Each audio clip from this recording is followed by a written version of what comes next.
You're listening to an Airwave Media Podcast. Hello? I'm a Marine. No matter how you served. My buddies from the Army are all gone now. I'm really alone. No matter what you're going through. I keep getting calls about the bills, and I'm trying to get a job. I feel so stuck. We are here for you. If you or a veteran in your life is experiencing thoughts of suicide, dial 988, then press 1 to reach the Veterans Crisis Line. This episode is brought to you by Wondersuite from Bluehost.com. Website creation is hard, but now with Bluehost, you can answer a few simple questions about your business and get a unique WordPress website or store right away. From there, you can customize your design, colors, and content. And Bluehost automatically helps you get found in search engines like Google and Bing. From step-by-step guidance to suggested plugins, Bluehost makes WordPress wonderful for everyone. Learn more at bluehost.com/wondersuite.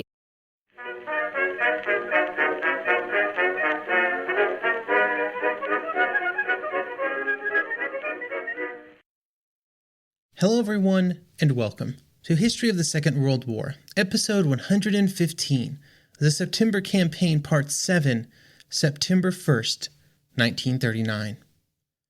Before we get started today, I wanted to just briefly discuss how the podcast is going to cover the September Campaign, or the German invasion of Poland. In my opinion, the best way to do so on a podcast like this one is to break it up into logical chunks, with the first period being September 1st through September 4th. During those 3 frantic days, the German invasion would begin, and the first major defeats of Polish forces in the field would occur, with Polish armies all along the border retreating back roughly in the direction of Warsaw. Over the next 5 episodes, we will discuss these 3 days by looking at the experiences of various geographic regions of fighting, starting in the north and then working our way to the south. My goal with this arrangement is to make the action easy to follow, especially around geography, which I know can be really tough in an audio-only format like a podcast. And so with all that out of the way, on to the episode. The German invasion of Poland was scheduled to begin at 4:45 a.m. on September 1st, 1939. The order for the invasion had been given the day before, and it had been confirmed in the evening as units began to deploy to their jumping-off points. All along the border between Germany and Poland, German troops would move forward closer to the border, reach their jumping-off points, and then begin what was at times the most difficult task: to wait. In Moravia, on the southern end of the German invasion, Karl Fischer would write of the hours before the invasion that, quote, "The 2 hours before an attack are an eternity. If only we had something to do, but we lie pressed to the ground and must wait.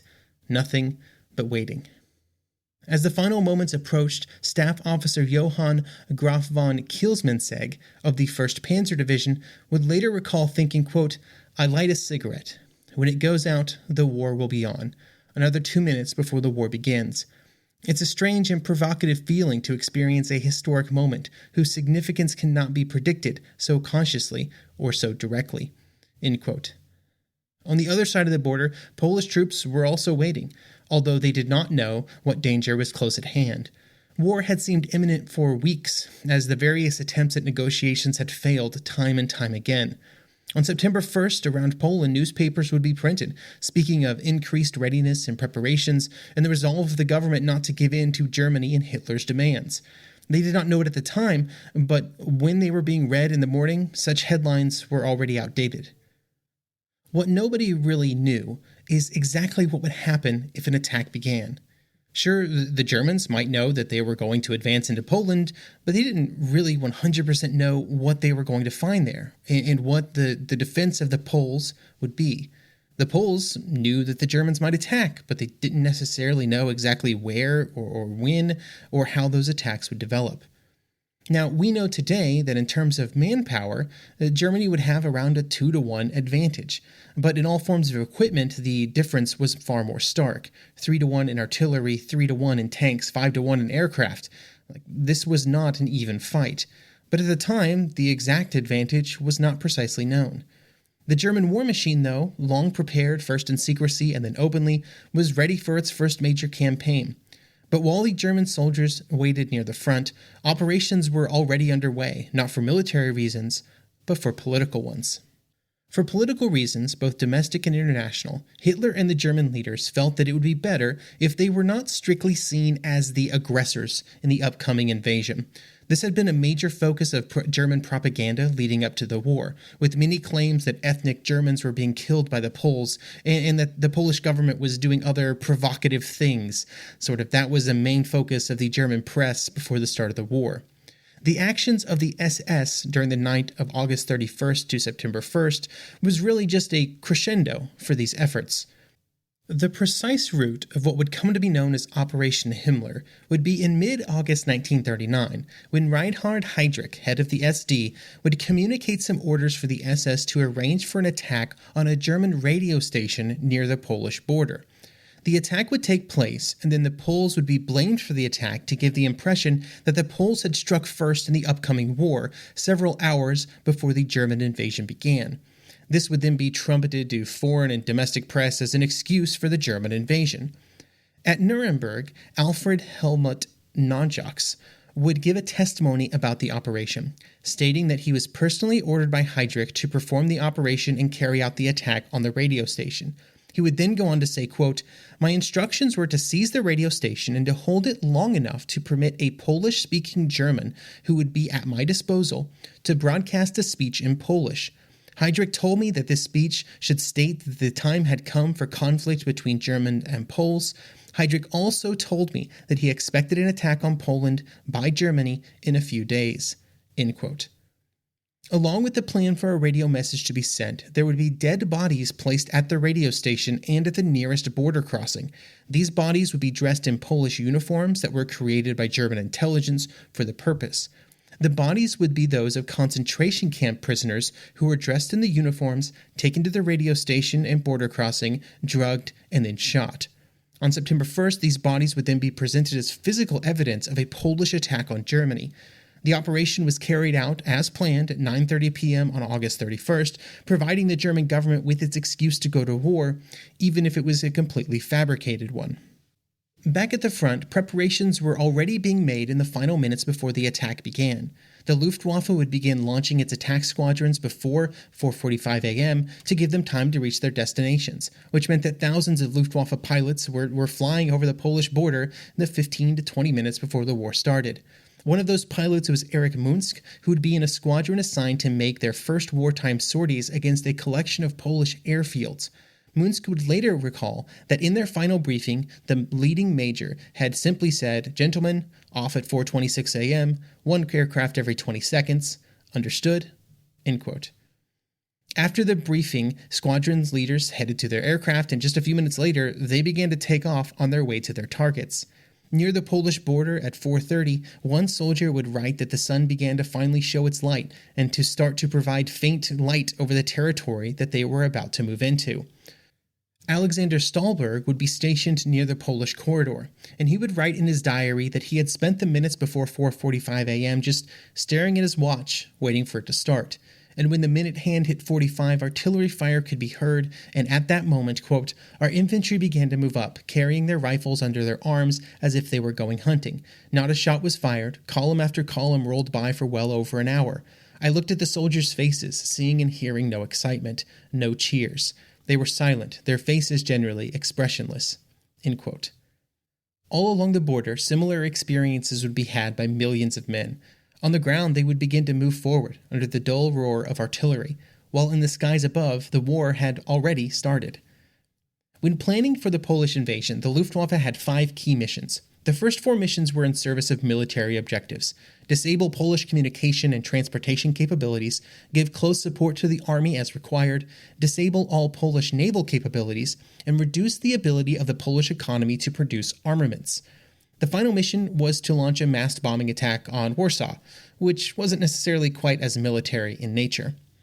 To accomplish these tasks, Luftflotte 1 and Luftflotte 4 would have over 2,300 aircraft, which may seem like a very large number, but due to the various tasks that were assigned to them and the amount of territory that they had to cover, they were spread pretty thin. For comparison, during the invasion of France less than a year later, the Luftwaffe would have over 5,500 aircraft at its disposal, well over twice as many. The 2 Luftflotten were positioned roughly with each army group, one straddling the Polish corridor in the north and another with Army Group South in Silesia. They would then have the major task in front of them, but they would not be given all of the available aircraft to achieve it, which is kind of an interesting thing, because substantial Luftwaffe forces would remain in Western Germany due to concerns about the possibility of a British or French response to the invasion. This included around half of Germany's best frontline fighter, the Bf-109E, which is a good indication of how much they feared a possible very quick and decisive British and French response. Regardless of how the aircraft were positioned or what they planned to do with them, one of the most important factors were the plans of the Polish Air Force. The Polish aircraft, heavily outnumbered by around 5-1, had quite the task to accomplish in defending Poland. In the important Department of Air Defense, most of the Polish fighter aircraft were scattered around to the various army formations to provide defense of the border regions. Unfortunately for the Polish pilots, this often just resulted in them being heavily outnumbered at all moments, as they were unable to mass the number of aircraft necessary to meet the German fighters and bombing aircraft.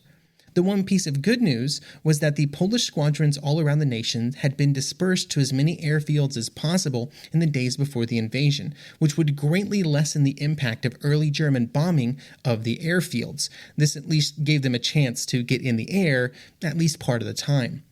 The greatest concentration of fighters, though, was the Pursuit Brigade, which was assigned the task of defending Warsaw, and it would be over Warsaw that the 53 fighters of the brigade would experience some success. They would be given early raid warnings by hundreds of observation posts that had been erected around the capital, allowing for a better chance at getting off the tarmac in time to meet the attack in the time before radar was available. Unfortunately for all Polish pilots, as motivated and skilled as they might be, sometimes quantity is what matters, and in quantity they would be heavily outclassed.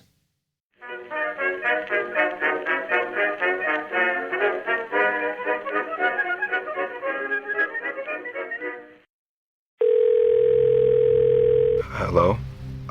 I'm a Marine. No matter how you served, My buddies from the Army are all gone now. I'm really alone. no matter what you're going through, I keep getting calls about the bills, and I'm trying to get a job, but I feel so stuck. we are here for you. If you or a veteran in your life is experiencing thoughts of suicide, dial 988, then press 1 to reach the Veterans Crisis Line. Gold One knows that your skin changes all the time. Like waking feeling hydrated, only to have dry skin after a walk on a cold day. Or having dull skin at work, to glowing skin for date night. People don't have one skin, they have skins. And Gold Bond Lotion's clinically proven formulas contain 7 nourishing moisturizers, plus 3 vitamins to help you take care of all of them. For all your skins, Gold Bond. Visit goldbond.com to learn more.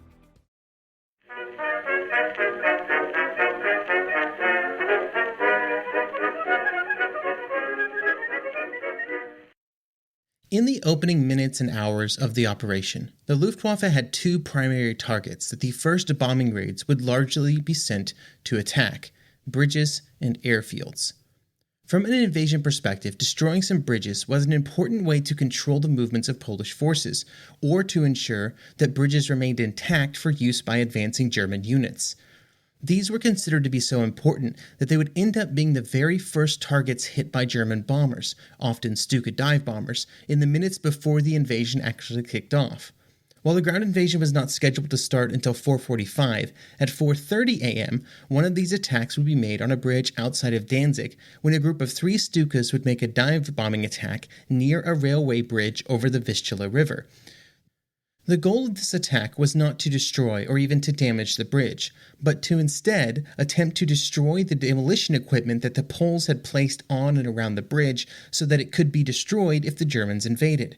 Even though all 3 Stukas would release their bombs, roughly on target, the bridge would still be destroyed by Polish forces just an hour later before it could be used by German troops. Along with bombing bridges, there was also specific efforts made to interdict Polish railway traffic, which was the primary way that supplies and men moved up to the front lines. Erich Munsk, who I previously quoted, would participate in a bombing raid on a Polish troop train on their way to their primary target, an airfield. He would later write, quote, "The locomotive and wagons were covered with green foliage. Men wave noisily from the windows with their caps and hats. A military train with Polish reservists. They have not recognized us. They believe we are friendly." The Polish troops would very quickly find out that the HE-111s were not friendly. Another crucial target for early German bombing raids were Polish airfields. Airfields all over western Poland would be visited in the early hours of the invasion in the Luftwaffe's quest to destroy as much of the Polish Air Force as possible in the early hours of the invasion. This is also exactly what the Polish leaders expected to happen, with one Polish officer later writing, quote, "It attacked our airfields and tried to wipe out our aircraft on the ground. It seems quite naive of the Germans to have believed that during the preceding days of high political tension, and with their own obviously aggressive intentions, we would leave our units sitting in their peacetime bases." End quote. In total, these bombing raids would destroy, around 200 aircraft, probably a little under that number, which was a solid portion of the total Polish air strength, but was a far cry from the Polish forces being completely destroyed on the ground, like what the Nazi propaganda would claim. One other major target for German raids was the Polish capital of Warsaw. The original German plans were for the first day of the invasion to also feature a large effort to bomb the capital, including aircraft from both of the Luftflotten. This would not be possible on September 1st due to the low cloud cover and fog that would cause problems for many German efforts over the course of the day. The fog cover varied greatly based on location, but in some areas of northern Poland it was up to 10,000 feet high, making accurate bombing nearly impossible and sort of halting a lot of flight operations. But the decision would be made to not completely abandon the plans to attack Warsaw, and instead of, large bombing raids throughout the day, there would just be a few more isolated and smaller attacks made. These were never as large as hoped, primarily due to the continuing weather problems, but they would reach the city. The first raid to appear over the capital would contain 34 HE-111s escorted by 24 Bf-110Cs, the German two-engine heavy fighter. They had taken off from East Prussia and then began flying south, but had been spotted soon after they came over Polish territory by an observation post. This gave the pursuit brigade in Warsaw time to get into the air. The two forces would meet a little before 7:30 in the first major air confrontation of the Second World War. The Polish fighters were at a technical disadvantage, with their P-11C fighters outclassed in speed and armaments by the Bf-110s, with the Polish aircraft armed only with 2 machine guns against the cannons present on the German side. But even at such a disadvantage, 5 German bombers were shot down at the cost of 4 destroyed and many more damaged Polish aircraft. Another positive for the pursuit brigade was that the German bombers would drop their bombs early instead of on their intended targets in the city. The second raid of the day would arrive at 4 in the afternoon, this time a group of 30 Stukas with a second group of HE-111s and Bf-110Cs, and also some Bf-109s, arriving over the city about an hour after the Stukas. The coordination between the different groups of German aircraft was not perfect, including instances of German bombers firing on German fighters. But they far outnumbered the Polish fighters that were in the air to meet them when they arrived, and so they were able to make it to their targets. By the time the raid was over, the totals for the day were 10 German aircraft destroyed for the cost of 12 Polish aircraft destroyed. But the larger problem for the Poles was the number of damaged aircraft that would not be available for the next day's fighting, with around 20 fighters damaged to the point of not being combat capable on September 2nd. Given their existing numerical disadvantage, this kind of attrition was completely unsustainable. Warsaw was not the only Polish city that would be bombed on the first day of the war. In Poznan, there would be multiple air raids, one at around midday and another in the evening. The second raid targeted the train station, but many bombs fell simply around the train station. In cities like Poznan, Polish air defenses were even more heavily outnumbered than they were over Warsaw, and they would only be able to destroy 1 German bomber over the city. Over Krakow, raids would be carried out by Do-17 bombers, and they would experience even less Polish resistance. In the south, the weather was also better, making it easier to fly and hit targets on the ground. These are just 2 examples of countless German bombing raids made on September 2nd and the days immediately after. All around Poland, areas would experience German air attacks. Just to give a few examples, in the far north, where the Luftwaffe pilots targeted Polish naval facilities and the naval batteries at the Hel Peninsula. In central Poland, raids would be made on the Bug River bridges, and all along the front, smaller air raids would be made against countless targets. Often this was done in the service of providing close air support to the advancing German ground troops. Sometimes that meant targeting military units, and other times it meant bombing villages. From small villages all the way up to the largest city, the Germans would claim that they were bombing heavily defended areas, but often the only casualties were civilians. One of the more famous examples of this was the bombing of Wielon that would take place throughout the day. Wielon was entirely undefended, and there were no Polish military units based in the town, but that did not prevent multiple bombing raids from being ordered against the city. Eventually, 3/4 of the city was destroyed, and the total number of civilians killed was at least 127, and I've seen numbers quite a bit higher than that. Unfortunately, for all the people all over Europe, this was just the beginning of bombing raids on civilian targets, both during the Polish campaign and until 1945. The bombing of Wielon would eventually be classified as a war crime due to it directly targeting civilian targets, but it would not be the only instance where civilian infrastructure was targeted by German bombing, either on the 1st of September or on any days that followed. Overall, the Luftwaffe would fly over 2,000 sorties during the first day of the invasion, and there would be several successes. However, there were many problems with these opening operations that prevented them from being as successful as the Luftwaffe hoped. Contrary to Nazi propaganda, the Polish Air Force was not destroyed on the ground, and in fact most of its planes would be operational during the first day of the invasion. They would certainly experience attrition on the first day and for every day afters, but they were not immediately destroyed. The second challenge was around their bombing targets. There were many Polish villages, towns, and cities bombed during the day, over 100, but they were not as impactful as the Luftwaffe planners hoped they would be. I think most of this can be attributed to the fact that there was a drastic overestimation of how much damage aerial bombing could do to a city and civilian and industrial infrastructure, something that would be proven time and time again over the next 6 years.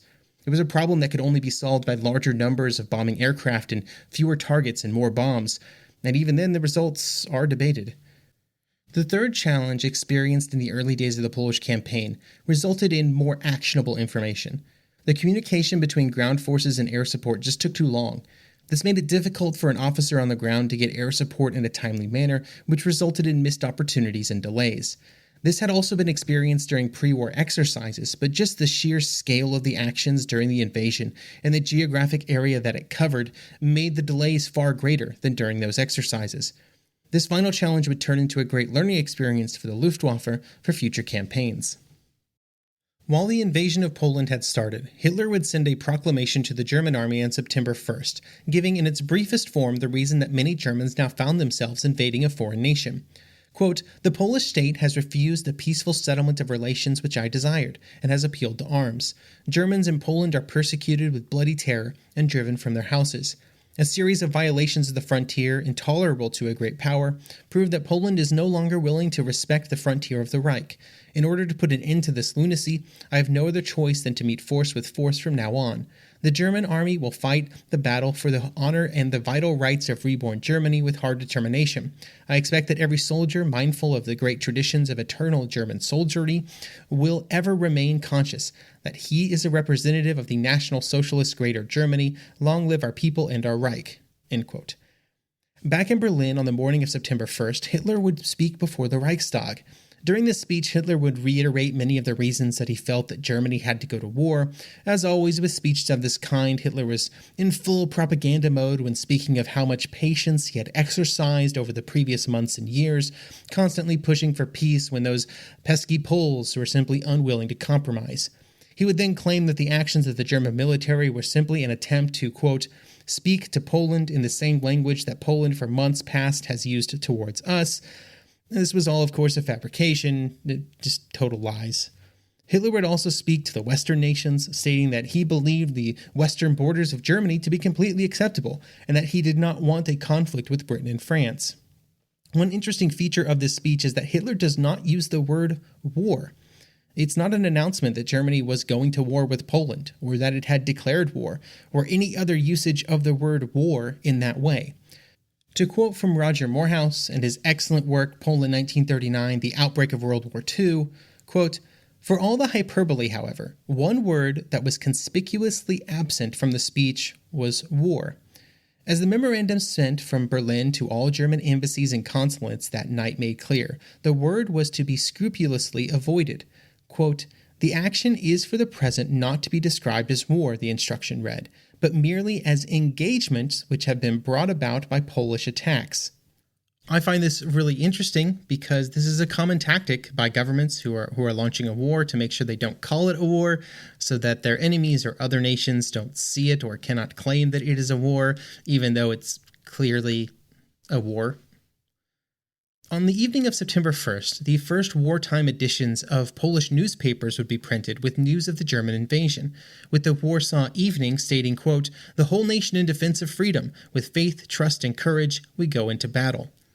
Radio broadcasts would also be made to inform the Polish public of some of the events of the day, with, of course, a bit of spin to keep up morale.